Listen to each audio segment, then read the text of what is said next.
It is now 1 o'clock, and as soon as Taylor gets in, I will go ahead and turn over the reins to my friend Francine Apacible, who is a veteran teacher for the San Bernardino Unified School District. She has taught at the elementary and high school level, and she is currently a transition teacher in I don't even know what, because it's new since I have left her. So she'll explain what area she's teaching. It is for students that are transitioning that are currently in the moderate to severe world, but when it comes to transition, some of our mild moderate students don't always have all the skills necessary, and there's big holes. One of the things that Francine taught in San Bernardino was a moderate program, and the moderate program at the elementary was they really weren't a mild moderate kid, they really weren't a moderate severe kid, and a lot of them had autism, so it was a nice blended program that she did. So she does have a lot of experience in doing blended programs for students that just don't fit a cookie cutter. So now that everybody seems to be in, we are like 30 people, and you guys are all on time, so I will stop talking and I will turn it over to Francine Apacible. Thanks, Shelly. Just as she mentioned, I'm Francine Apacible, and I do teach at San Bernardino City Unified School District. I do teach the Community Integrated Program, which is an adult program for young adults who have moderate severe disabilities. It is a tiered program, so basically the idea behind this is we could take any of our super seniors and begin to give them a more well-rounded program, not just focus vocationally. We're also focusing on their independent living options. Shelly also mentioned that we worked with our moderate students. So we have done many, about 3 pilot programs. We have done job clubs with our students who have visual impairment and our RSP students.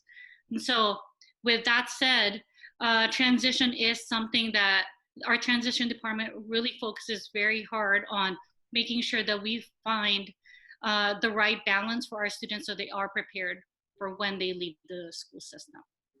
So I'm gonna go ahead and launch my screen. Here it is. Desktop one. Give me just a second. Sorry, now it's You're all good. You're all good. Calm, slow. All right. Zoom apparently does not.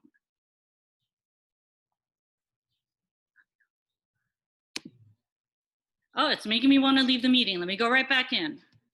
So hang on.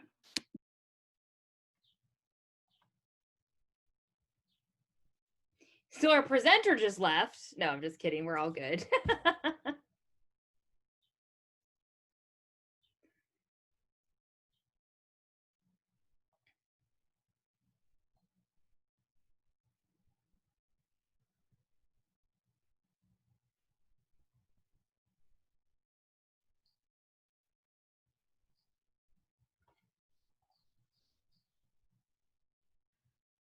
Shelly, she's on her way back in. I figured as much. Is she freaking out right now, Sarah? What? Yeah, she's trying to get it. Tell her to breathe. It's the end of the year. Breathe. Okay, she's in the waiting room. Oh, yeah, here she is.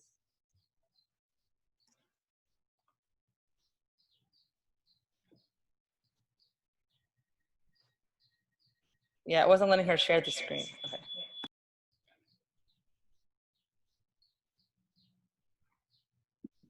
All right, sorry about that. It's just, I had an update and it was like, reset everything. Okay, here we go. So this is what we're going to be doing today. So basically the idea is to be able to incorporate the transition strategies that we have for distance learning. Okay, we want to make sure that one of the things that we found out in our district is, especially with our new teachers, they don't have a lot of background in transition because that training in our credential program has really become very minuscule. So what we always do is we start off with the different components in transition. So especially having young adults, oh my gosh, this is now not working. It's giving me the wheel of death. Okay, here we go. We want to make sure that we look at their skills holistically. We want to make sure that we look at the independent living, their transportation access, their recreation, their citizenship, and all those things, and still make sure that we put a focus on employability. So with that also, we have a lot of legal mandates that we have to take care of on our end, just because we also have our young adults. And when they leave us, we have to be able to transition their services and coordinate with the IRC and the DOR. So we want to make sure that we hit all the different areas that they require, which is job exploration, make sure we do work-based learning, we provide that career counseling, we make sure that we work on the social skills, because as we know, our special ed students, our moderate, severe, and our mild moderate students do not get fired because they don't know how to do a job. It's because they're unable to relate properly in the workplace. And of course, the last part is the self-advocacy and the self-determination piece. Now, for our classroom, we also incorporate different modes of communication. I used Remind for all the reminders for our students and for our parents to get the alerts. We use Google Classroom, and also just to provide our privacy also, I use the Google Voice, because especially right now, we want to be able to speak to our students, but also have them not call us at midnight or at 10 o'clock at night. So teaching them how to find those boundaries also, and making sure you're talking to them and they're reaching out to you during office hours or working hours. In the classroom that you're going to see today, we talked about accommodations. This is very big for our young adults, just because these are things that these are tools that they will need to learn how to use as they get older, especially in our digital world. So what we did was, in our classroom, I assigned it for the entire week so they have a flexible setting, because most of our families have other children. One of my students there's 12 people who live in their home. So we want to make sure that we are able to provide that flexible setting for them. We want to make sure that they know how to use speech to text and text to speech, and also voice typing. Because as I found out when I work with young adults, a lot of them at this point have realized that that reading is not the biggest, it's not their strength. So it's easy for them to shut down. But if we provide them tools on how to work with that, it's easier for them to trudge along when it comes to the assignments and the activities. So the lessons that you're going to see are not based on, let me take one step back. In San Bernardino City Unified School District, we do have the basics framework where we talk about different domains. So functional academics, domestic, community, rec and leisure, and vocational. But since we have young adults at this point, this is a culmination of all those skills. So the way that I organize their lessons is based on their transition plans.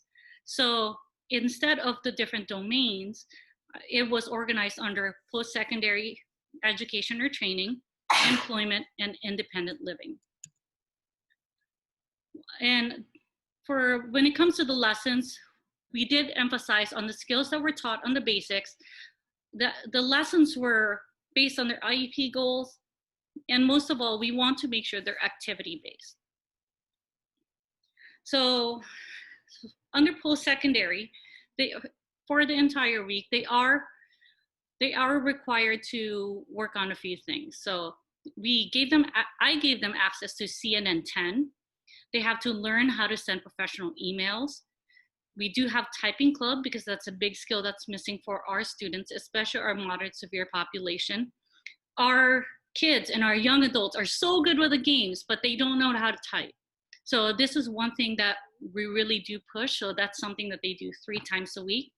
I also created a Google form for their personal information so they can start remembering that very automatically. And also, one last thing is developing a signature. For employment, we are going to be seeing interactive life skills, how we are still working on the map or using the map, even though now we're not in the community. We want to make sure that we still give them an opportunity for job shadowing and what those job duties are, responsibilities, and training. And at the end, we are also making sure that they end the school year with a resume. So for independent living, this year, because of the students' goals and their levels, we did work on financial literacy. So you will see that the websites that I use as of right now have free trials up until September, I believe, just because of COVID-19. But it's working on understanding how to use money. So basically they have different modules like saving and investing, credit, all of those things that we would be working on in the classroom, but now we're gonna use it online. Our program also uses the curriculum called Living on Your Own from Attainment.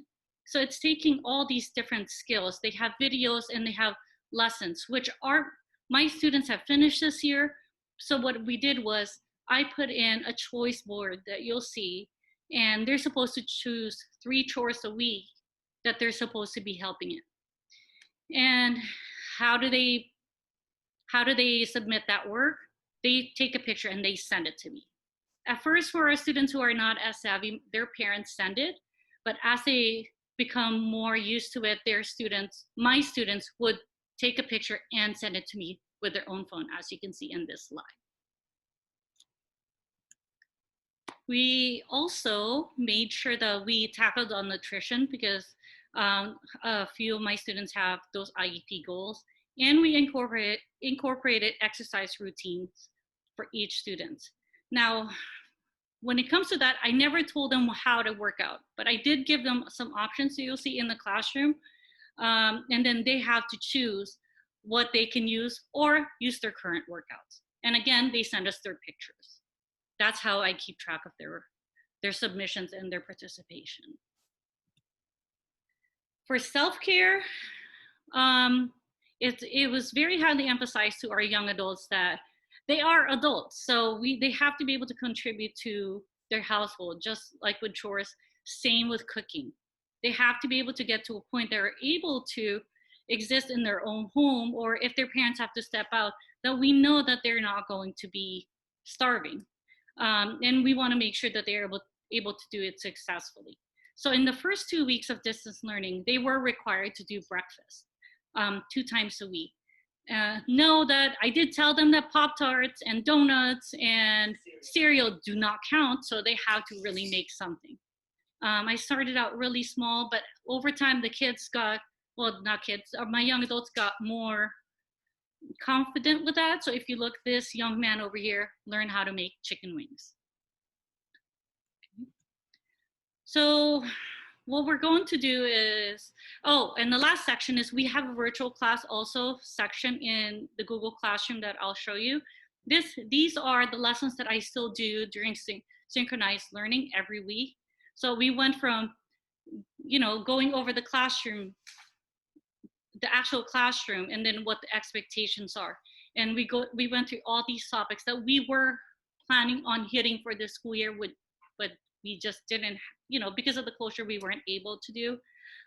So every week I was able to still complete those lessons with them. And Tina, you used a word that I want to use clarification on. Synchronized learning, is that when you actually get together and give the direct instruction to your students in like a Google Meet or something? Yes, we do meet virtually once a week, maybe twice, depending on what their needs are. So what happens is when we do synchronized learning, I do their check-in with them.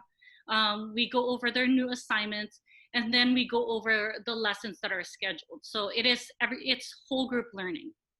Another version of synchronized learning that we do is I also do one-on-one sessions every week. So if there's anybody who's having trouble with assignments, or if they need clarification, or if there's a quiz that they have to take and they just need me they just need me to help them walk through it, that is one way that we do work on it. Or if it's an IEP goal, we do hit that during synchronized learning also. Okay. So always the big question for us is progress monitoring and service logs. How do we do that? Most of the programs that we use in there have reports, so I do use that and check it. The first couple meetings that I had my students, I kind of blew their mind a little bit away, and I said, I know you haven't done it yet, let's go ahead and check it. And of course I have presented my screen, and they just go, oh my gosh, she does check it. So so they do very well know that I have reports. I do keep a checklist of who has submitted their assignments and who has turned in pictures. And also I go over the individual check-ins with them, where when I present the screen, I also have the notepad in there so we can take notes on what their to-do list is. So all the students know that when they come into class, they have to have their materials with them, which is just paper and pencil, but they are required to keep track of, keep track of themselves and be ready to be prepared for class, I should say. And then for documentation, our district is also requiring us to do service tracking, because we are counting their sessions and how many minutes, and is it by me or is it by my assistant? My assistant is, we have pretty much, divvy up the week on how we're gonna do it. On a typical week, I did whole class learning on Mondays, Tuesdays and Wednesdays. She does call them and check in on how they're doing. And then Thursdays and Fridays are my individual synchronized learning with them. And then also at the end of this session, we do send out the IEP progress report. So how does this look? Let me go ahead and get out of here. Let me take you there. So it's not changing? It's not going yet? Shelly, you don't see the classroom? Because in my end, it showed up. No, we still see your wand and the link, so it's not showing the right desktop probably. So go ahead and let me go ahead and go back. If you stop screen sharing and then share again with that video on. Yes. Okay, hang on. Let me figure this out. We have gone pretty good about Google Meets, but Zoom. Okay, hang on. Sorry, yes, I will throw that out there so that Francine de-escalates a little bit. San Bernardino uses the Google as their primary platform, while our COE does Zoom. So it is a little bit hard to figure out. Like when you're sharing your screen on Zoom, it has you choose what screen you want to do. So if you have several windows open, it gets kind of confusing. And you're doing a great job, Francine. And Don Berlin also gives you the thumbs up on that one. I've done dozens of these, and the screen sharing is difficult to do. You're doing awesome. Okay, we can see your browser now. You see that? Okay. Whew. So now all right. Let me go with my classroom. Can we see that? Yes. Okay. Shelly knows I'm very OCD, so it's like. Yeah, I'm like, girl, you're fine. Let's count it down. You're gonna be all right. So this was the classroom. So what we did was I really took the time on making sure that the students are confident with doing this. It was very challenging to teach my students how to share their screen, but that was a game changer because I'm able to see what it is that they're doing. So this is the Google Classroom I have. It's not super fancy because I have young adults. They are pushing a lot of extensions for it to be eye-catching, but we have young adults, and I don't want to ever give them the impression that I'm. They always say, I don't want baby stuff. We're done with high school, so we want to make sure. So when we go to classwork, I have it divided by week. I'm not going to do this week because this is a modified week for us. So I'm going to go ahead and go to May 18, which is last week. So every week I do a message for all. I do one little video. It's usually like 30 seconds, just talking about how they did, how they progress through the assignments. And even though they're young adults, they really want those kudos. So the kids who have really put extra effort and completed everything on time, I do give them a shout out on that one. They like that. I do have a weekly learning log that it took my students about 3 weeks to learn how to complete. But the big thing about this is because of the accommodations, I did teach them how to use the voice typing. So when you go in, our students learn how to use tools and then go into the voice typing, and then they're able to fill it out even though they don't know how to quite spell, because a lot of our students are concerned about that. So it got to a point that they are so good at that they're actually doing it on their own. So the ones that didn't turn it in, that's my assistant, so don't worry about them. So our students were able to log and monitor what activities that they have to do, because a lot of our students have goals on keeping track of their activities and following their checklist and completing their work at a specific time.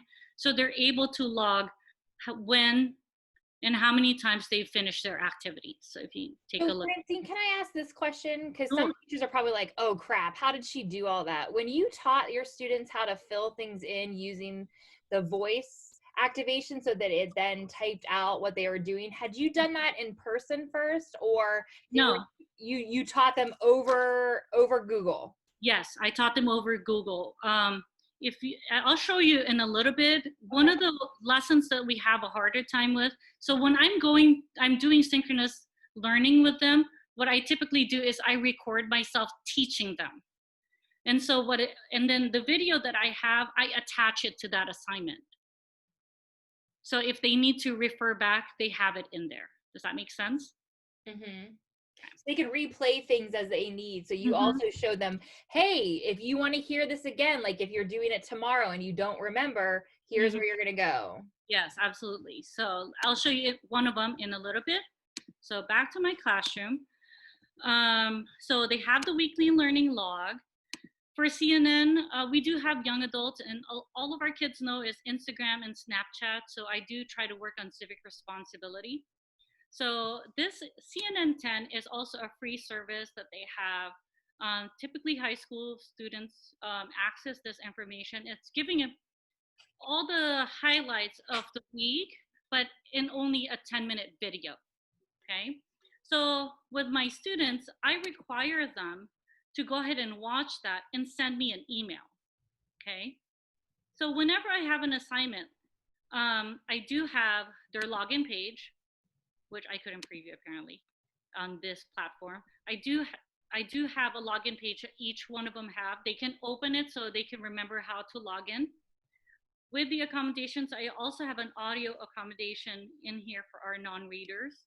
So any instructions that I have, I put it out with an audio format. And I put in a video of how to do it if I'm not sure that they're very proficient in it, okay? So with our students, so let me show you one. One of my students sent me, do you remember how I said that we were working on speech, text to speech, or speech to text, sorry. So one of the lessons that I had for synchronized learning is learning how to use these extensions. So there's this one called talking comment. Do you see the microphone I'm pointing to? So when they send me an email, for my students that do not have the dexterity, like this young man right here, he's able to still send me an email and be able to participate in this activity. So we put that in as an accommodation. So I'm gonna hit play. I don't know if you guys will hear it, but I'll try. The CNN video was about how people don't know what school's gonna be like in the fall.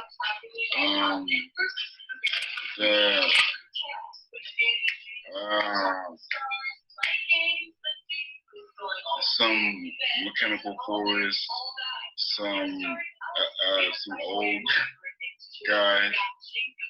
Old guy. Disinfecting buses.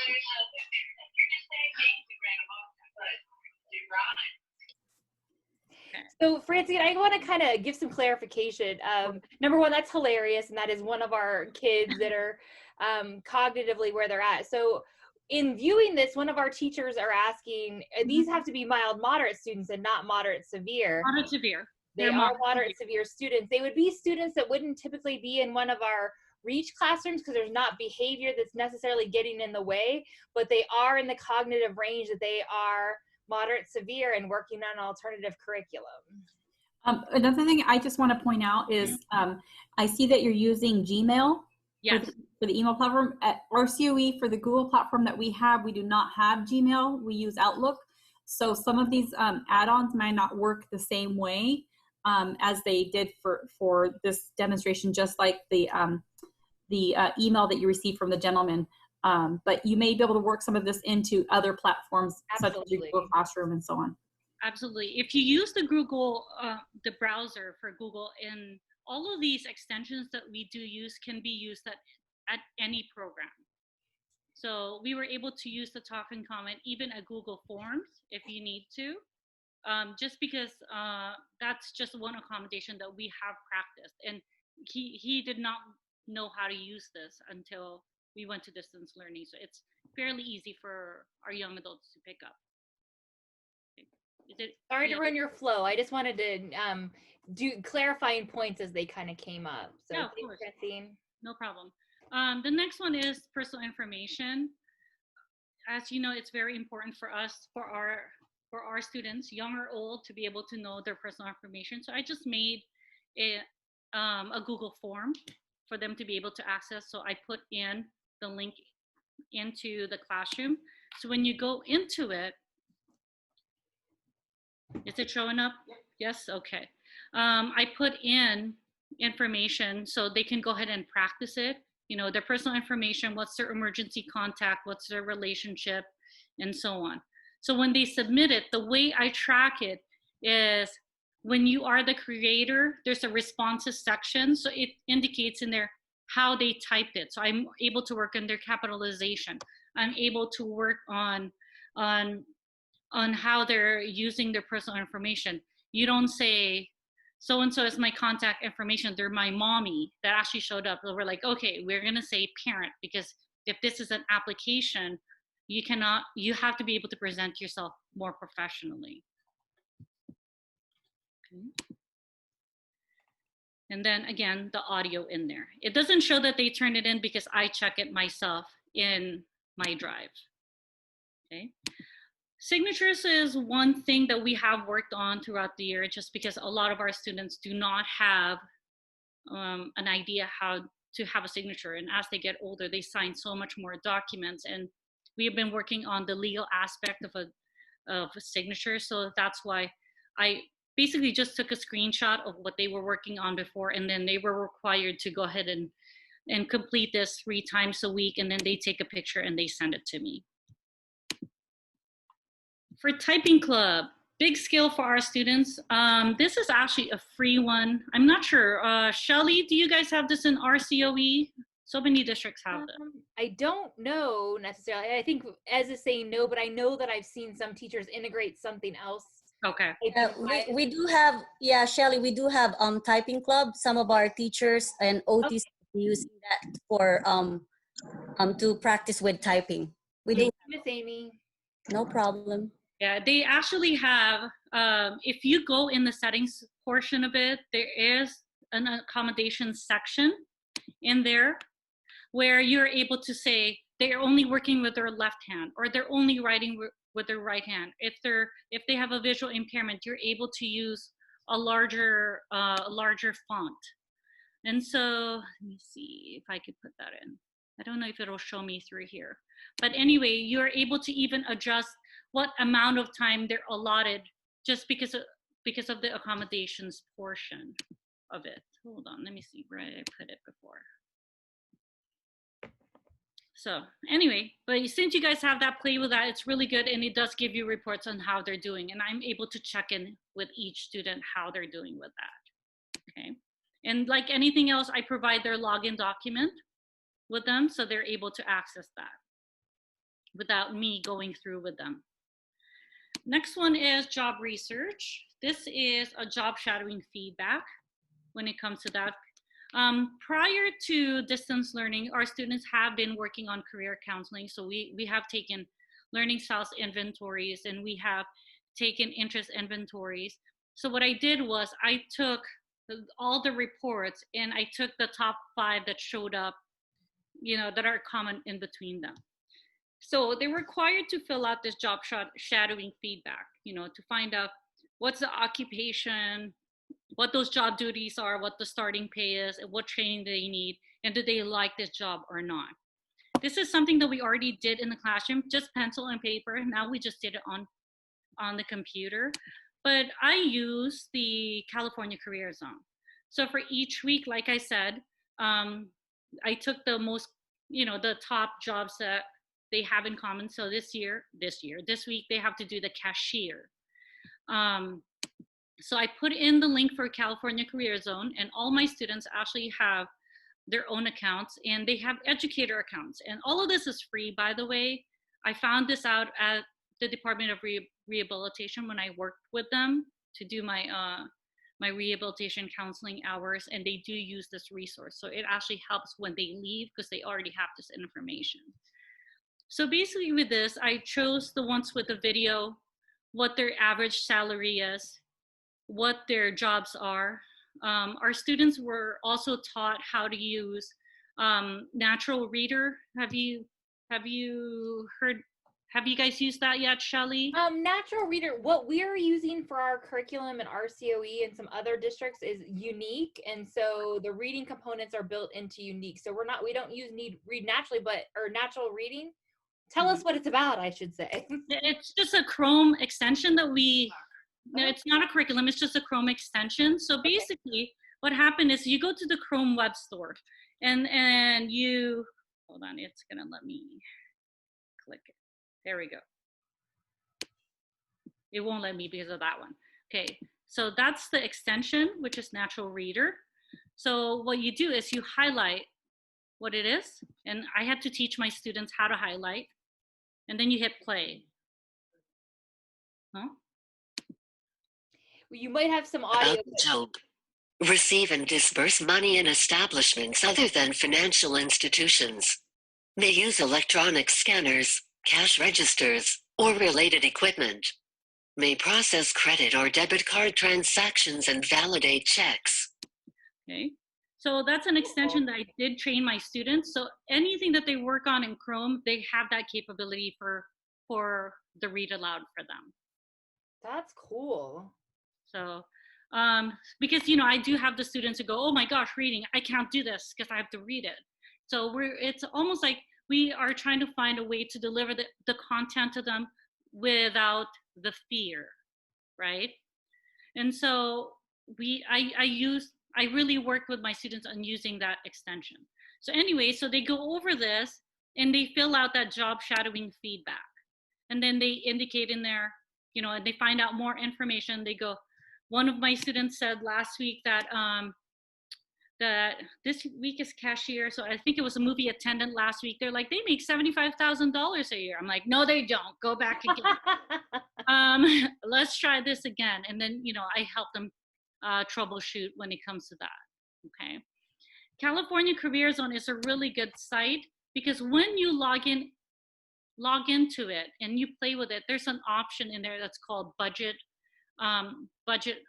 I think it's budget skills, where what happens is our students are given the option to find out, okay, do you want to live in a house or an apartment? Do you want to rent or do you want to buy? Do you want a car or do you want to ride a bike? And then it gives them a monthly budget they will need at the end, at the end. And so the idea is for you to find out for them to find out and realize how much your cost of living is compared to what you make. So they're able to match what they have, and so they can live within their means. So that is our next step with this, with our students. Okay, let me go back to the classroom. So as you know, and then here's the screen recording that I said that I did with my students when I went through it with them. I'll play it for a few seconds. And I did get everybody's permission, by the way, to play this. New part of our assignments in the next 3 weeks called the job research, okay? I'm recording the screen, so say hi really quick, you guys. Say hi. Hi. Come on, just so you'll see yourself in the video. Okay, so let me go ahead and go in. When you go into your classroom, you're gonna go into classwork, right? Okay, you're gonna go to classwork and you're gonna go to the one that says May 18th. You're gonna click on job research. And remember, everybody has their login sheet that looks like this. Rico, did you ever get yours in the mail? Okay, you gotta check yours in the mail. If not, I'm gonna send it to you. So ask your mom later, okay? So this is your login. So here's the thing. You're gonna have to do 2 screens on this one. This is your job shadowing feedback. It's coming.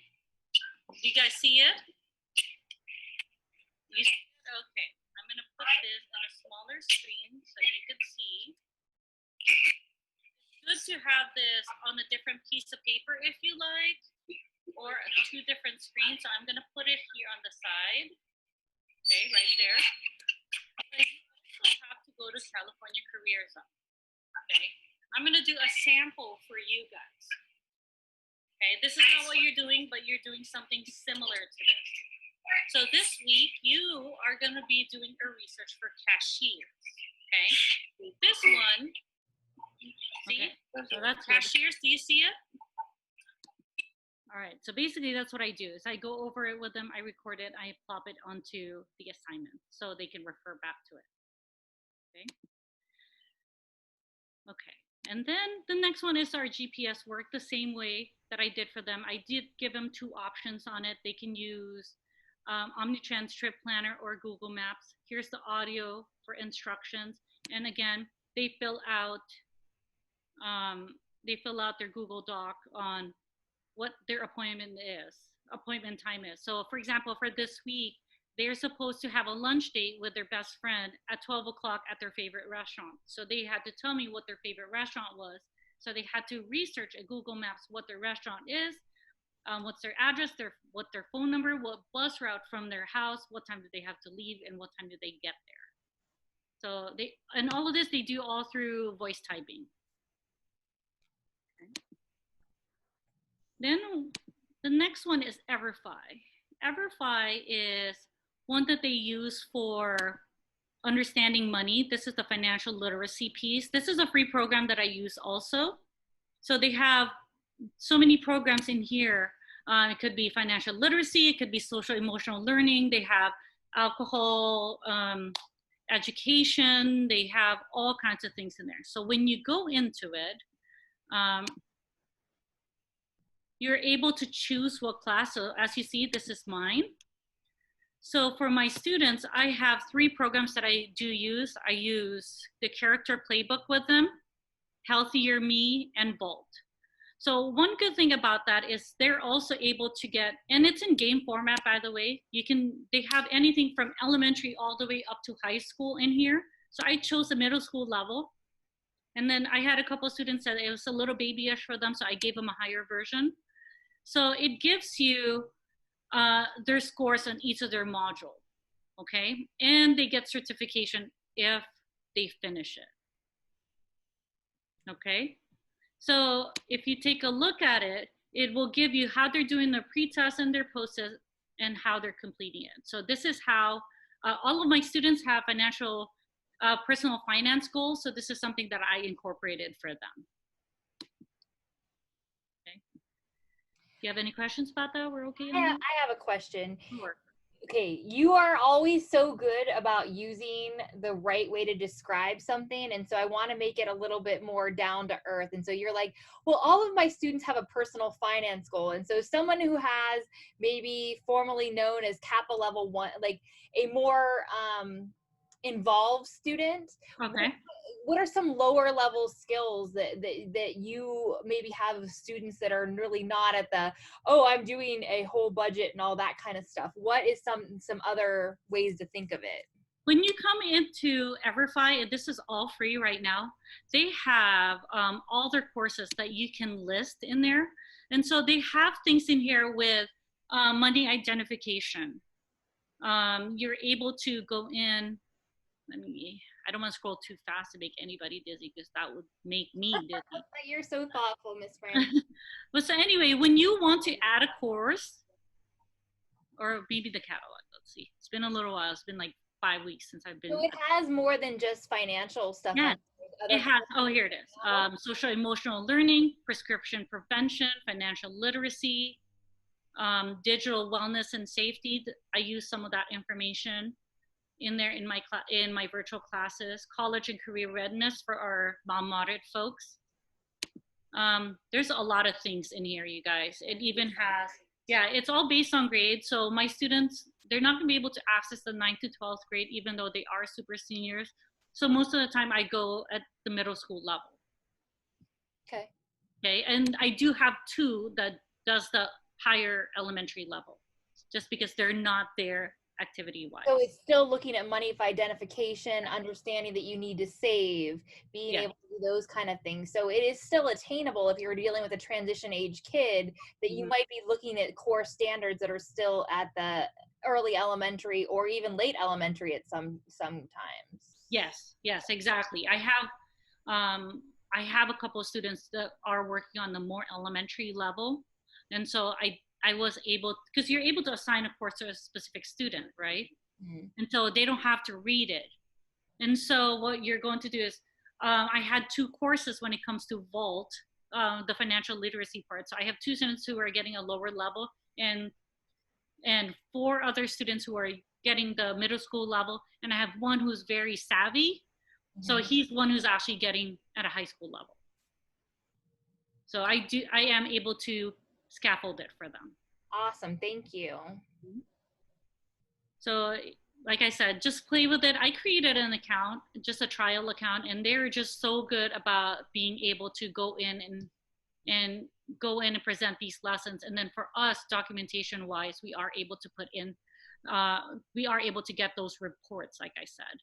And at the end of distance learning, I have every intention of printing out all those certifications and sending out to them and adding it to their transition portfolios. Nice. So we're almost there. Living on your own. Oh, sorry. I just went, no, my fault. You know, actually you live with a brain like mine, so I'm not even going to apologize. But you said something about a transition portfolio, and so that's something that you that has not always been something that's going on. Is that something that you've developed and have started doing with your students? I did, yes.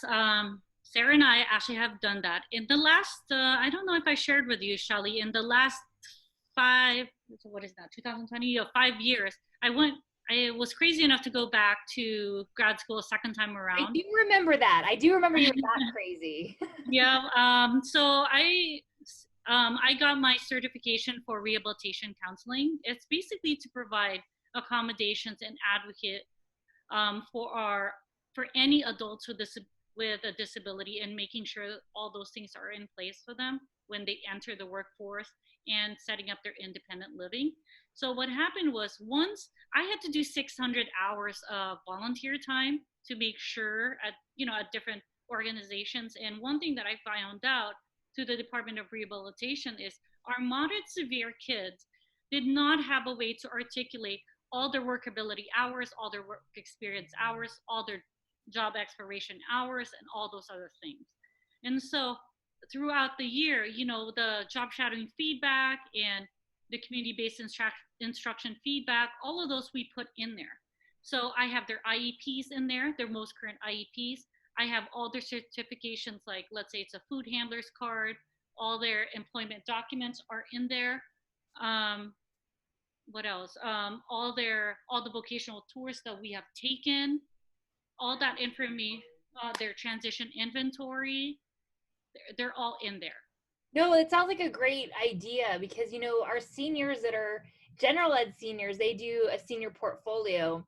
Yes. And that gives them kind of like their resume or something to put in there. So providing that same kind of outline to our students for their transition is a great idea. So they're so highly organized. I'm always in awe. So thank you. Yeah. So it's actually worked out for our students. So like for this week, they are required to do their resume. And so I told them, just because now you have work experience, now we get to go ahead and put it in. I also did some job evaluations with them. So because they know your evaluations reflect how you're going to get a raise. What your strengths are, what do you need to work on? And that's something that typically I sit down with the supervisor with them. But this time around, I had to just fill it out, send it to the supervisor for, their internship supervisor to go in, and they approve it. And then I went over it with them just because of the whole closure. Okay. But they do get job evaluations. So can I move on? It's okay? Yes. Well, yes. I could probably keep you talking forever, but yes, you may. We could talk about portfolios later. I'll share with you. Thank you so much, Francine. Yeah, no problem. One of the curriculum that we use unofficially is Living on Your Own through Attainment. Our district has a lot of information about your feelings and all these safety skills. But for our young adults, it was a little bit different because we wanted them to be able to go through all these tasks and for us to be able to monitor how they're doing. So my students have completed it this year. So what I did was I just made a choice board for them. Again, I incorporated pictures because not everybody's a reader. And so what they're supposed to do is these are all the tasks that showed up and we tackled at the Living on Your Own curriculum. So what they're supposed to do is they're supposed to use 3 chores or choose 3 chores every week and be able to do this at their home. Because we've done this all year long, a lot of them are able to do it on their own. So what they do is they report to me, when we meet on Monday for synchronized learning, they report to me what their plans are, and then they send the pictures to me that they're completing it. And then they share if they were independent or did they need help. Okay, and this is how I track it. Okay. Let me go back. And then for health and fitness, I scoured the internet for appropriate workout material. So, and I based it on our students' interest. In the community integrated program, one of the things that we focus on is their health also. So our young adults have a membership at the YMCA. So what I did was all the classes that I knew that they love, I try to find a workout video for it. And so a lot of them love bar and Zumba and all of that. So I put that in there for them. A lot of them like dancing classes. So it's in there for them to use. But I did tell them also that they don't have to use this video. These are just suggestions. So they have to find out because we don't know what their situations are at home, how much space they have. So they have to be able to make that decision. And so far out of all of them, even my student who never wants to work out, 2 days ago, he sent me a picture of him doing burpees from Planet Fitness, which was amazing. And my girls love Fitness Marshall. He's very extra, but they love it because it's all the current songs. And then for self-care, like I said, I put in instructions in here, what they're supposed to be doing. So this week, they're supposed to make themselves dinner. As you can see the notes here, and Pop-Tarts do not count because believe it or not, it really did come up, oh, I eat cereal for dinner. No, try again. That's not okay? Sorry. Not when we're trying to instruct them. Oh, okay. So we do have curriculum for the Look and Cook. So what I did was I downloaded the PDF for it. So, it won't let me preview it. Basically, it's a visual cookbook for them. So they can have ideas, and it has built-in videos, like short videos of how to cook mac and cheese, things like that.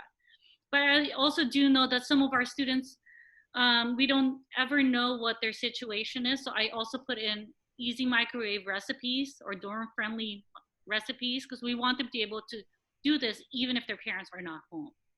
And so far, a lot of them are doing real cooking now at the end, but in the beginning, they did a lot of microwave recipes because we want them to be as independent as possible.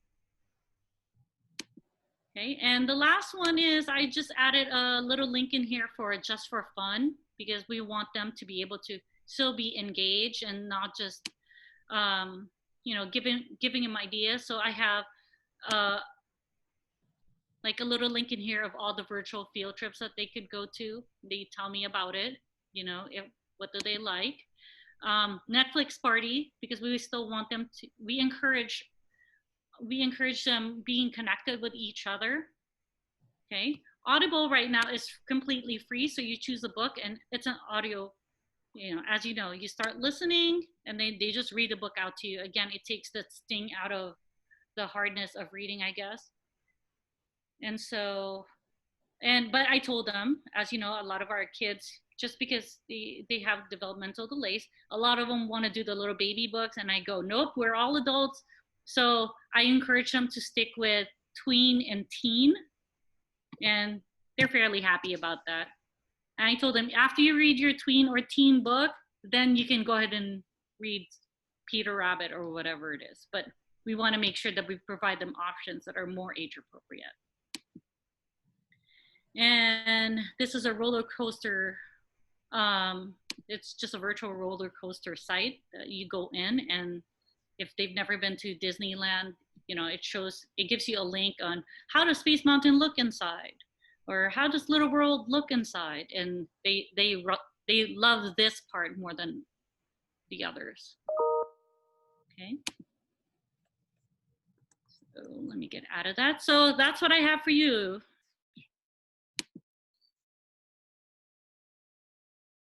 Shelly? Yes, I'm here. Sorry. Okay, you're still there. Okay. Starting and I did not mute. Sorry. Unmute. Right. That's okay. So that is a wealth of resources that you have. Is there any, we have, as you were talking, put Everfi and everfi.net. What were the 2 documents that you shared with us so that people have as resources in leaving this meeting? I did share with you the at-home activity bank that I created, because before, through all of this, I had no idea how to even do transition in a virtual classroom. So I attended a lot of webinars when it comes to, let me go ahead and get out of here. No, that was wrong. How do I stop this? Stop share. Okay. It was a little culture shock for me. What I did was I attended a lot of webinars through the CDE and WinTAC and NTAC. And I really like those 3 places because when they do webinars, they provide all the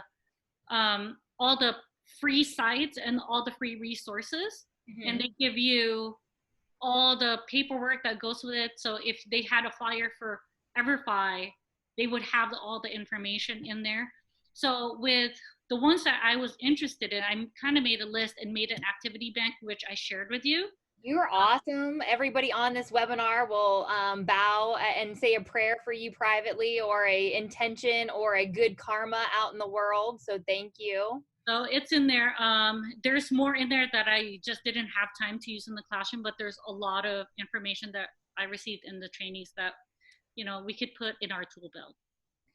That's amazing. Does anybody, I know we're going to have Erica share some stuff too, but is there any questions that you guys have for Francine besides the fact, does she ever sleep based on all the stuff that she has found and brought together? I sleep, I promise. Okay, and she has lots of boys living in her house, little ones. So God bless her. God bless her. Oh, okay. Lee, if you want to unmute yourself, you can ask the question, and then Michelle after Lee. How much does this cost? And if it's cost effective, is the county going to purchase this program? First of all, she's shown you a lot of Google stuff and a lot of the stuff that's free that's on there, and a lot of free resources. So Lee, what specifically are you asking if we're purchasing? Well, she said the Everfi is free right now.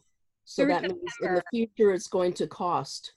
So I think we would need to look at it more than just a preview right now. And I think it's something we can always open up depending on how many people utilize it, how user friendly is it? Is it compatible with what's going on with the current programs that you support? So this is the first time I've ever heard of it. So I don't know if we can answer that right now. Us too, don't worry. Thank you, Francine. Michelle. I just wanted to know if the video is going to be sent out as an email link. Yes, we can absolutely do so. For people who aren't in the RCOE, we do it in our classroom, but last time I put it in,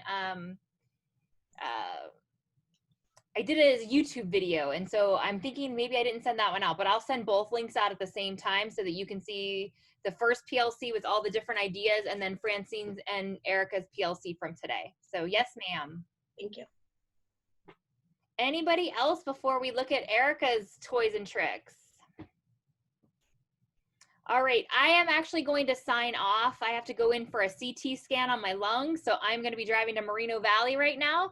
But Miss Esmeralda will be your hostess with the mostest for the rest of today. Francine, thank you very much. I hope you find some good resources in Erica's stuff, and I appreciate you wanting to share with your fellow educator. You've always been a great person for doing those things, that kind of stuff. So, all right, thanks. Good luck, Shelly. Good luck. Thank you. Shelly, are you going to stop the videotape, or are you going? I will stop recording times, and then I can end the meeting, I think. Yes. So I'm going to go ahead and transfer it back over to make you a co-host, and go in peace, y'all. Go in peace. Bye. So I have a lot of the same stuff that Francine has, but I'm going to do other stuff. I'm going to share our activity matrix that we did at our PLC on last Wednesday. Yes. And just so you know, even if you have some of the similar things, it is okay to show it because then it just gives the RCOE perspective that's very, tailored to our what we do in RCOE, even though it's very similar to San Bernardino. So it's okay. I've been working on the Google. I just got Google certified level 1. I'm working on level 2, so I'm getting all that down too. Awesome. So this was our activity matrix for things that students could do throughout their day. So, and a lot of it, like even when you get up in the morning, you're following a sequence, you're following this, so you're following directions, you're following all that stuff. And I actually made these cards a couple of years ago. Let's see if this one will share. So while you're bringing this up, I just want to explain what this matrix is. So we had a meeting where people got together in like groups and came together and put up these daily activities. So we kind of wanted to mirror what the student does in their home throughout the day. And then we looked at goal areas in academics, communication, social skills, and thought about what kinds of skills can be practiced or taught during these daily activities.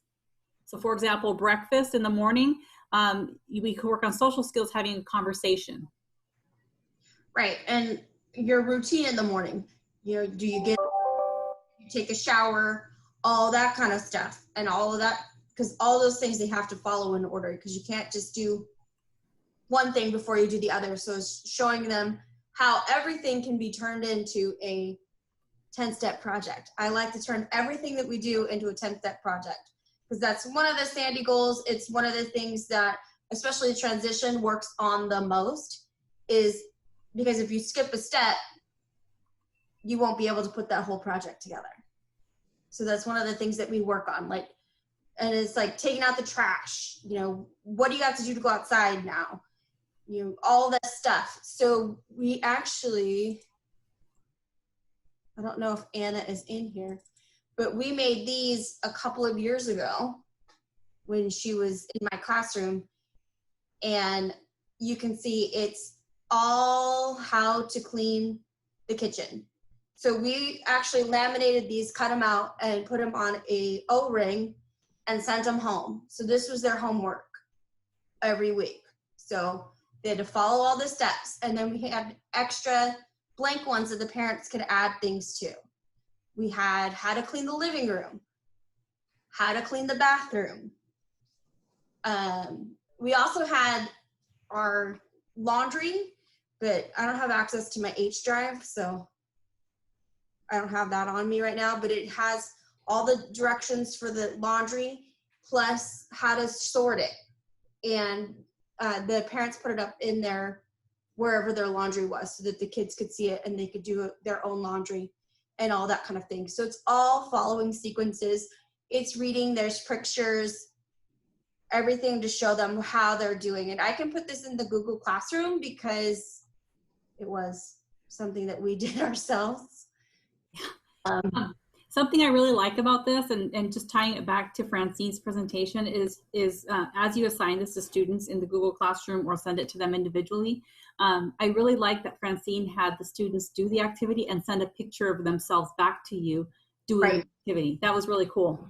Right. One of my students right now, because a lot of my students don't have access to computers, so she's been doing her worksheets, taking a picture of it, sending it to me. I'll correct, say, hey, take a look at this one, do this one again, and then we send it back. So it's like a text message back and forth because we don't have the access. So we just take pictures of their worksheets or everything that they do. They take a picture and they send it to me, and we're able to communicate and work on things that they've been working in the classroom. And then one of the other things that I've been doing a lot is sending home a recipe.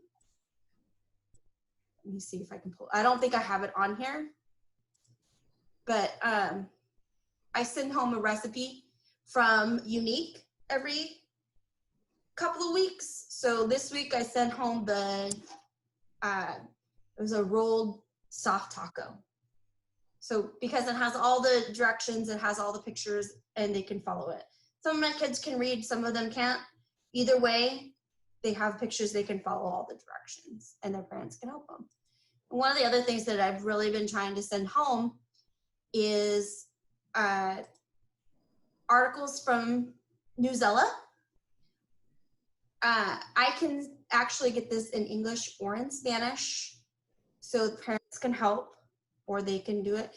And then they have a quiz, and then they will take pictures of it and send it back to me also, because most of them don't have access. Ms. Erica, do you find that since we do have News to You available right now too, do you find Newsella a lot better for your kids versus News to You? It's because of the adult age, sometimes they don't like the pictures. Some of the kids like the pictures, but some of them don't. So I send them the Newsella. Very good. Some kids I send the pictures to from News to You, some I just send the articles, and I send them in English and in Spanish because they have it in both. Do any of you guys have a question about what Newsella is? Have you seen Newsella? Let's go there real quick.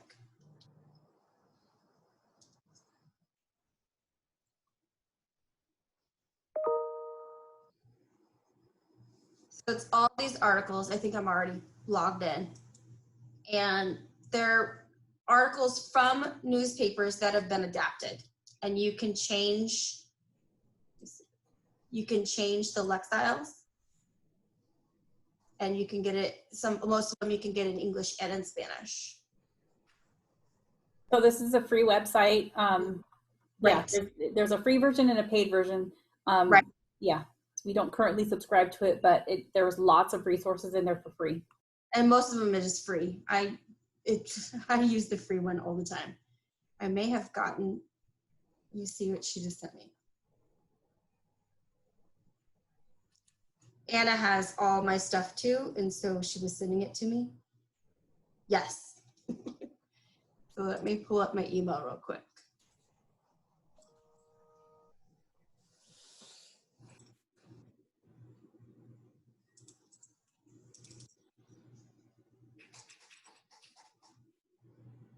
So this is the laundry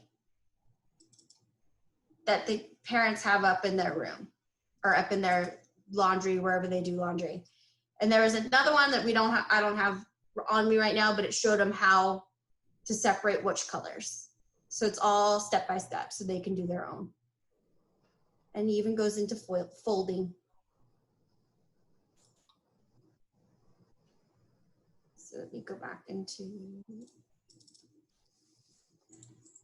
also in my classroom, there's a lot of, I have a lot of things that I got off of Teachers Pay Teachers. There's digital activities that have now turned into these they were doing in our classroom before this whole thing started, and they love them. Is it from Teachers Pay Teachers? It is. There's an author. She's a sped adulting or adulting made easy, and she does everything where there's real pictures, there's everything. So it's all, they have fill the order, they have workplace signs, all of this, and it supplements everything that we do in the classroom. But because it's digital and the kids have been using it as digital, they can do it both now. So that's really all I've got because I didn't have a whole lot of time. So you guys have any questions? That's great stuff. Thank you for sharing your Google Classroom and the resources you have.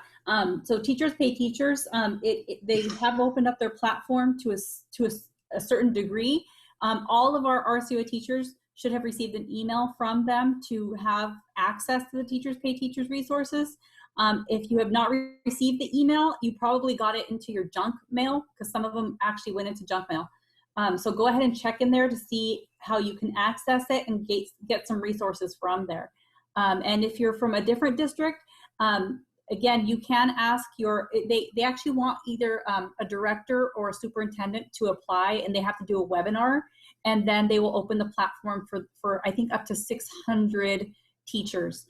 So that is available to people right now. And they have lots of great things. And even if it's not a resource that you're gonna actually like download and take a license for, it gives you great ideas of what to do and make on your own. So that's very useful. Any questions for Erica? Erica, do you guys create transition portfolios for kids? Yes. Yes? What kinds of things do you contain in those portfolios? Work samples, pictures of them at work. We do all their assessments, not like assessments, but like their job assessments, what's their interest, what they want to do, and all the things that they do. Nice. Thank you. I got a question from Sarah. Let's see, for Teachers Pay Teachers, I'm assuming is the question, does it make the currently things for sale now free? It makes some of the things free. Okay, because I know they already have some free stuff. Yeah, it actually expands the free stuff. It's not really free. What it is they give the district a certain amount of licenses. And so for us, it translated to 4 licenses per teacher. So they can pull 4 resources for free that are usually paid for resources. Oh, okay. Yeah, they could pull 4 of the paid resources for free off of the website. Now, I believe our director is going to, at some point, look at how many licenses are left over and then redistribute it again because not every teacher is accessing them. Okay. Okay. Yeah, so it's only a certain, it's a finite amount of licenses that they will give us, but still better than nothing. I mean, well, yeah, it's good stuff. So I encourage you to go and check it out. Yeah, the sped adulting made easy, it's the same person, and her blogs, everything, she is amazing. Like, I've gotten a lot of my ideas from her. My book all is from her. Is she only on Teachers Pay Teachers, or does she have an actual website? She has an actual website. It's a blog. Would you mind putting it in the chat so that everybody can access it? Yep. Beautiful. Does anybody have any questions for Francine or for Erica? All right. Or for Everhold, I'm just waiting for her to post that link so you guys can have it. And just a reminder, this webinar is being recorded and will be shared with everybody along with the chat. I will be saving the chat and giving that to Shelly to upload as well, so you guys have access to the questions and all the conversation as well. So if there are no other further questions, we'll just go ahead and end here. Thank you all for coming. We will be in contact for this next videocast session. And the topic, you guys will receive an email indicating what that is. And there'll be several this week and next week. I know many of you guys are ending school already, but we may go into summer because it looks like we'll be doing a lot of the same stuff over the summer with distance learning as well. And we might be even trying new things during that time. So stay tuned, and we welcome you back for our next one. And thank you for attending today, guys. Okay. I'm gonna jump into the other meeting. I'm supposed to be Yes. Bye, guys. Thank you. Thank you.